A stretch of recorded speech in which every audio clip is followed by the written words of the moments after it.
pissed off. Like I think he gets a rise out of making people feel insecure about things. It just gives him the energy that I think he's lived off of his entire life. Like that's who he is. And yeah, it's Yeah, he's grandfather troll. Like yeah, he is the king of the trolls. yeah. Because he not only trolls, but he also is like, I'm gonna build this and Like you saw trolls the an entire population who did not ask for this. I mean, look at how he was talking to Caitlin Collins from CNN. I mean, all that was a few weeks ago, and everyone was the whole thing about how he talked to the woman on the NBC interview as well. I mean, he just looks for moments where he can just be a big fart in the wind. Like he wants to be that. He just like I think he really gets a kick. Like there was no point at all. She wasn't even asking him a question, but he just was like, oh, he sees Caitlin, he's going on a roll, his little senile brain goes off, and he's like, let me dig at you for no reason. Like you hadn't, she wasn't even asking you a question in that moment. But he looks for this. I mean, he is looking for moments to just piss people off. It's crazy because you Well, would the think that, thing like, is, it's like, it's very strange because this could be very, I'm trying to make it like, I'm not good at that. Okay. Um, it's very interesting because it seems like he goes after female reporters just for the fact that they're serious. yeah, Like, it's like he looks at a woman who obviously he thinks is attractive and, kind of objectively she is. And he's like, you never smile. Why don't you smile more? And it's like, bro, do you know what her job is? She's not a contestant in your fucking pageant. Like, right. she's a fucking reporter. And she's looking at you. Why would you expect anyone to be smiling in this circumstance? That's so weird. And when I was a broadcast journalism major, I don't think, I don't think I thought about smiling, but when things were of a serious matter, I wasn't smiling, like I wasn't charming anybody. I was just doing the job of being a journalist. Which, like, why has it gotten so weird? Especially when we have all of these companies buying up other companies and journalism is being sucked into this corporate vacuum. Like, so are we all supposed to be reporting on shit just being like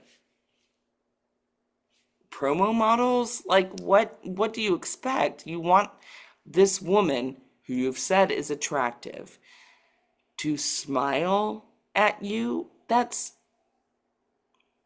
very insecure. Very insecure and also completely objectifies women past the point of it's not only thing about attractiveness. He doesn't understand women at all. And so for him, he sees, I mean, look at his daughters, look at Ivanka and Tiffany. They never had a chance. Like they are promo models for him. And they're so part of the Trump brand that both of them at some point accepted the fact that because of the name and because of it all, they are simply going to have to live this certain type of lifestyle. Like it's like Elon Musk has like a bajillion children and all of his bajillion children hate him and all have this radicalness, but like they live their lives very differently. Like you look at the Trump children, I think their father inundates them from the get-go that like you are a part of this brand, and if you do not fit in this brand, then I will cut you out. And like each one of his children are so caught up in them that they never had a chance. And it's like you look at his daughters, it's look how he treats Ivanka and Tiffany. It's like he treats them like they're I little don't baby even know where dolls. Tiffany is. I haven't seen Tiffany in forever. He wheels her out, puts her in a baby doll dress, has her go around, and then he pulls her away and then she disappears. Because I think in many ways he knows that she is never going to be what he wants out of her, which is a Ivanka 2.0. So it's like he rolls her out when he needs to campaign, so they're all there, and then he's just like, "You go live off. Here's your black Amex card. Go have fun." and just like don't sully the name that is Trump. And I mean, the children, they're all making money off of this. I mean, they're all grifters. That's the irony too. Like they all are that. I mean, Yeah, but that's how monarchies work, which yes, is why it makes sense. And also, I mean, it's not like they don't all know, but it is creepy the way that he talks about his kids, you know? yes. But Like, that's the point too. It's like I he don't know where Tiffany is, but even Ivanka is like, we haven't I mean, Jared is doing stuff, which also would make me very uncomfortable. I think Ivanka's still very a part of it. I think she just is really staying out of the spotlight. But I think her and her dad obviously have many conversations. Jared, I think, is a part of it, but Ivanka, in many ways, needed this go around because she's going to be the future of this Trump brand. I think that's what's going to happen. She is the future of the Trump name. The brothers are going to always go scheme, but I think she knows at the end of the day. I mean, Ivanka's a very smart woman.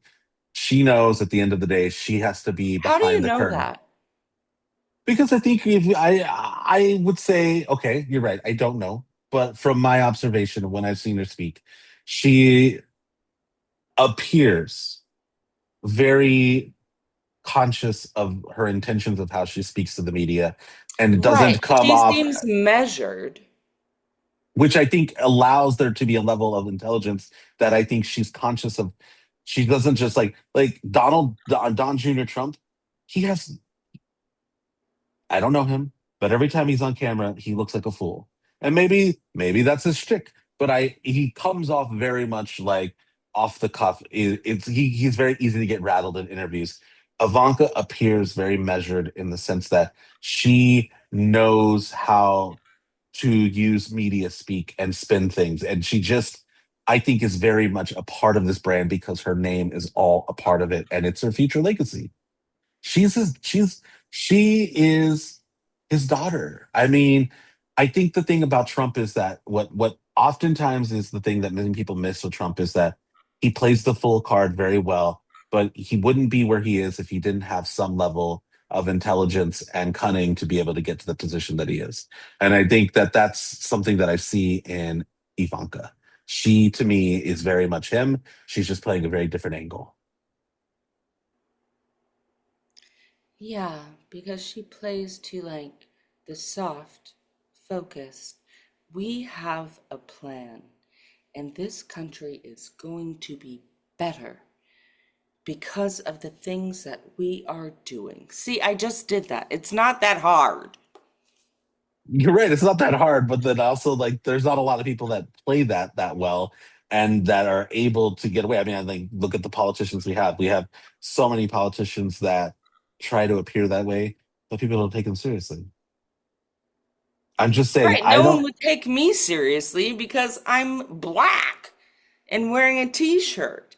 But if you put me in front, do you think I would be taken seriously if I showed up at any rally and did what Schmoopy Schmoop does? And I showed up in front of a rally and I was like, we just need to remember that all of us are people. And the people that are people are peopling right now, right here. These are people, and I am for people.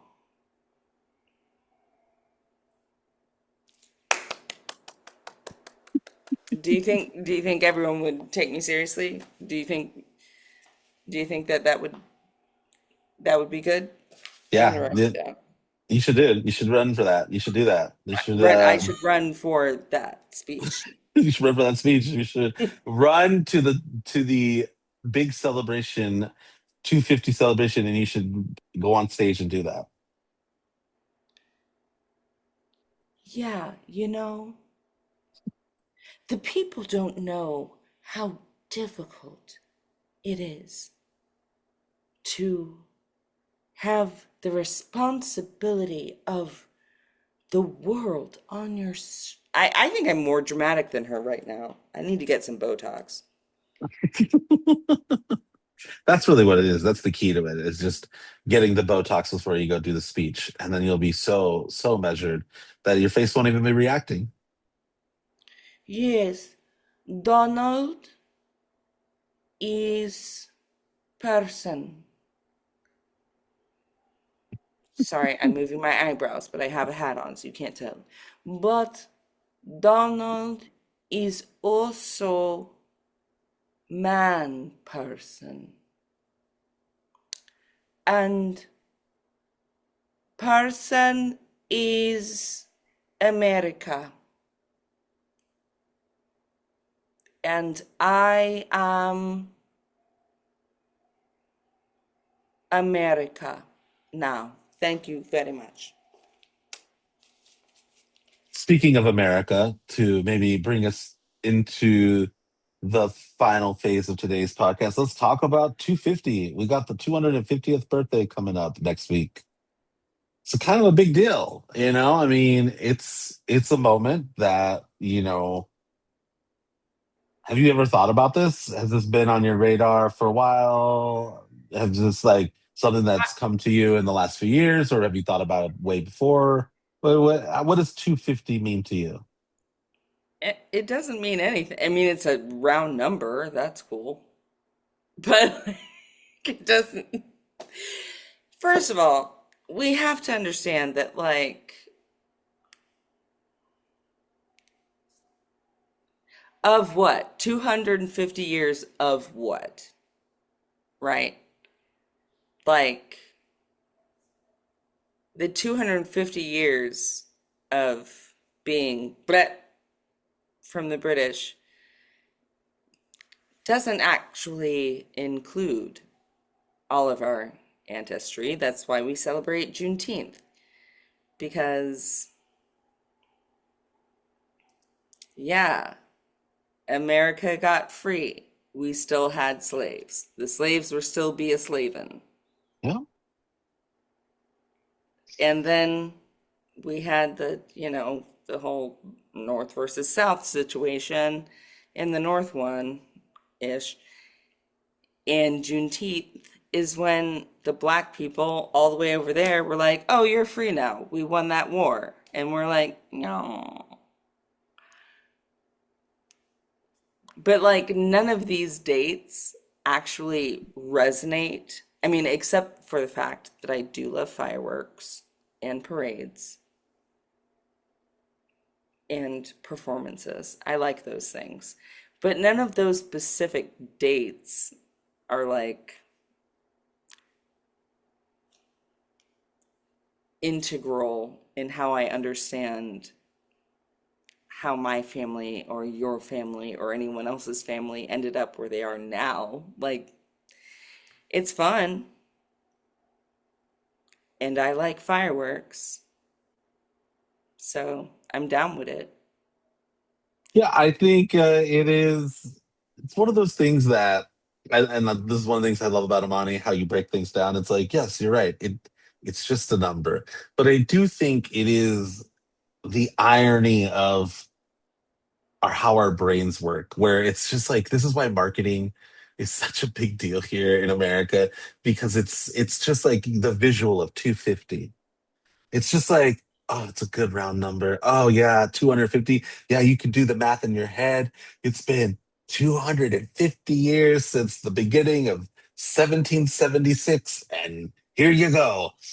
And it's, it really is the reason why I think we have such discord in this country. Because I think there are so many people that just want to put America in a nice little box and just be able to like put a little bow on it and just be like, Who America. wants to do that?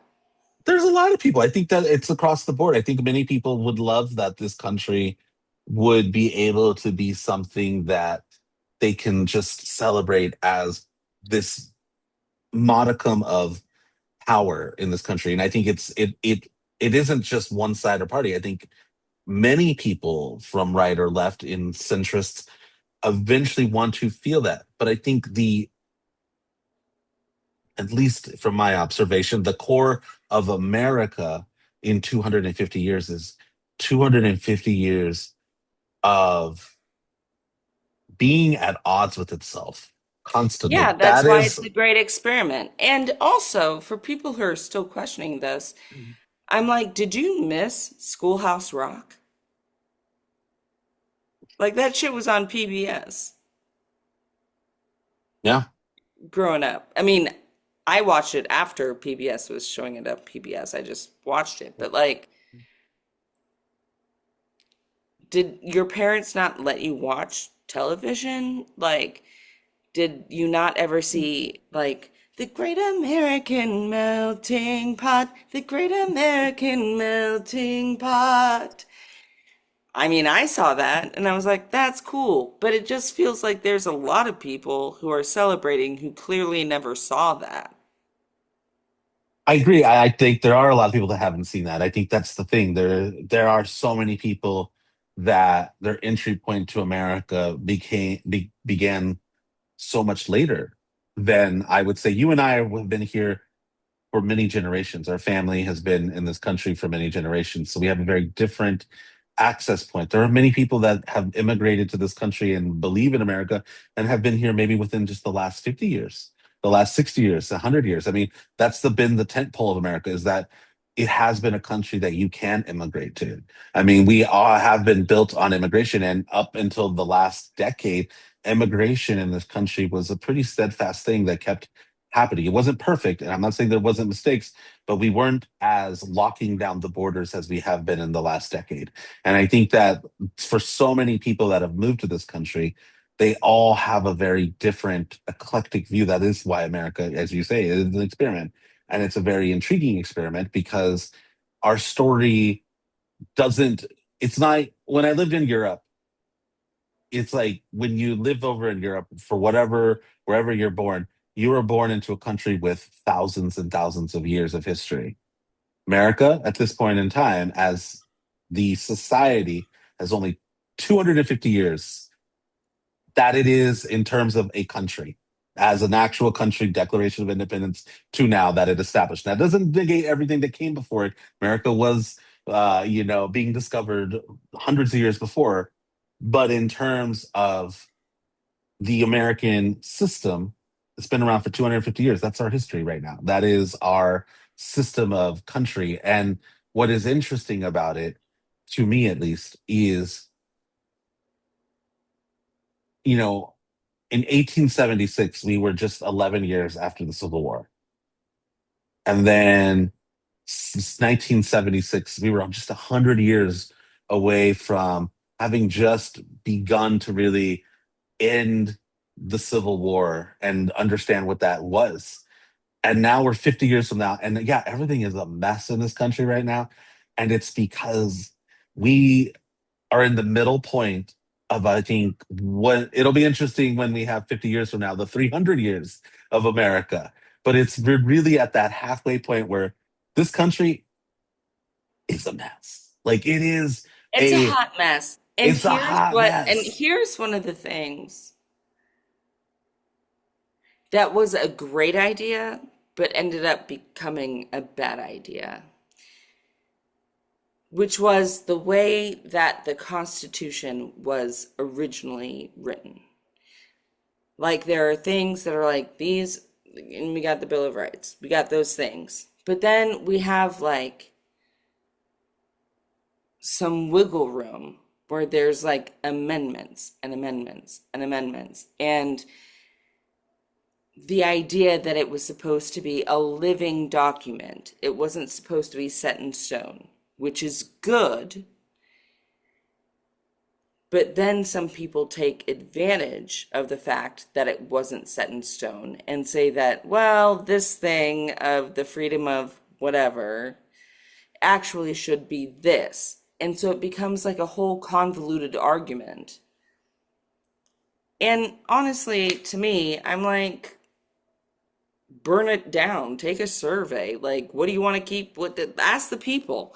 Because, like, For example, the fucking the right to bear arms has been so, and you wouldn't even have to take it away, but the way that it's promoted is that like everyone should have guns. You know, like have a gun, you get a gun, get a couple guns, go to a gun show, everyone get guns.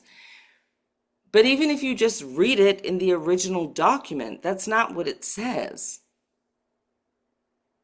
So if you're going to like pick and choose what actually matters from that document, then the document doesn't really mean that much. Like freedom of speech, freedom of the press. How much has that been infringed upon? Just that one. Freedom of religion. No religion shall be infringed upon the people, whatever it says. How much has that not been? So it's obviously not working. So because people are nitpicking, yeah, I've got the right to bear arms. And it's like, you forgot the rest of it though, because you haven't read it. Under a well organized militia. And that was for war times. But you're an idiot, so you just think you should have an AR-15 and just be able to gun people down. Like that's not, first of all, in that period of time, that wasn't a possibility. Secondarily, that last part.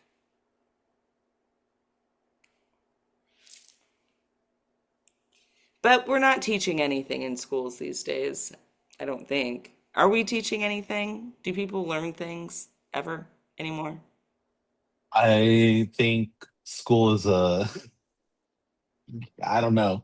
I'm so far removed from it. I have no idea, but I'd like to believe that they're learning things. I know my nephew and niece go to school and they seemed like they learn things, but in terms of like what is the actual curriculum, I have no clue. Genuinely don't know. So I leave that to the teachers, and I think our education system is one of the things that probably needs the biggest uplift energy for it is the actual investment in our future. But I mean, we are in a country. Education, healthcare, housing, Yeah, and also weather. weather and jobs. We got to create more jobs. We have to create with AI burgeoning even more. And, people are up in arms about people using personal assistant AI. That to me is one tier of the issues with AI. I think a lot of the bigger issues is the industries that have already adopted so many things of AI that have shifted harder. And we just haven't had enough time to report on all the stories that are happening with AI. And I do think that is a big part of this. And I do think that a lot of what we're facing right now, and I think why things feel so overwhelming in this world today, is there's just so many compounding factors. If you live in America, you're dealing with the American politics. If you're dealing I'm so with, sorry. If I look distracted, it's because there's like a fly that's flying around and I want it to not, but it just keeps interrupting me. Anyway, continue. but there are just so many compounding factors from all the things that are hitting us at the same time. And I think AI, to be quite honest, is such a big concept of integration in our world that it's to be frank, and I can say it I think in an honest way, it's so overwhelming that I don't actually know. Like I think to actually understand it is to accept that what AI is doing and its relevancy and how it looks like in the industries that it's affecting, we just don't have enough time to actually understand it because it's moving at such a fast rate. Exactly. And it's one of those things where also simultaneously the platforms and the mediums through which we used to be able to like fill out forms, move money around, invest in things, get loans for things, has gotten extremely convoluted. So it's like, I don't really want to use AI, but if you're still trying to call people on the phone or trying to get to salespeople or to the whatever, the support people, that's not efficient either. So it's like you end up in this like spiral of like, I don't really want to use AI. I would like to talk to a human, but a human isn't available for like 2 days or something. And it's like, but I want to get rid of, I want to solve this thing now. Like, Yeah. and I personally, because AI freaks me out and I don't get into it, I'm willing, like, once someone who is a human is like, okay, it's fine if this amount of money is here, right here for now, and it's just going to be there. And I'm like, okay, then I'll take my time. I'm not going to rush it. But if it's I don't know what to do. Like, I'm like, beep, beep, beep, beep, operator, operator, operator. That used to work. It doesn't work anymore. But Yeah. It's the whole automation. thing becomes so exhausting that it's like, oh, well, why don't we just put it into, well, and I'm like, I don't know enough about, well, to know that But that's a good idea. I would love to do that because this has been 47 days of annoyance and inefficiency. But no, I'm not gonna just AI myself into some crypto Bitcoin situation. Like I'm just not, I but I might think as well buy also, gold. but and I think there's so much truth to that when you're looking at it in that regard. My job is I work in marketing, and the thing that has been the scariest to have observed is how many companies we work with and are in collaboration with that didn't even blink, just assimilated to AI as the new standard of how you operate marketing. And and in the e-commerce world, it's literally over the course of the last year, it's just dominated every channel of what you're receiving, and whatever you think you're buying is most likely 90% of the time being dictated to you by AI.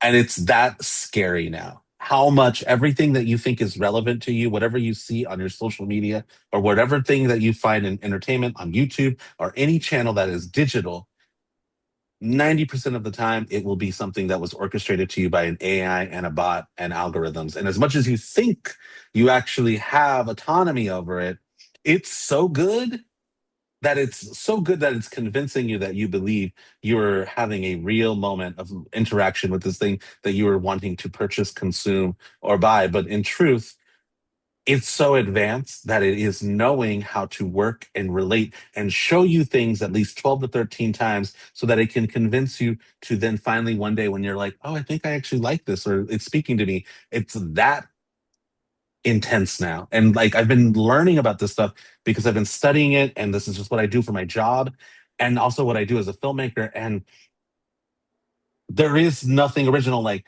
everybody that's been so obsessed about obsession and backrooms, they spoon fed that to you. That was not original. It wasn't. I'm sorry.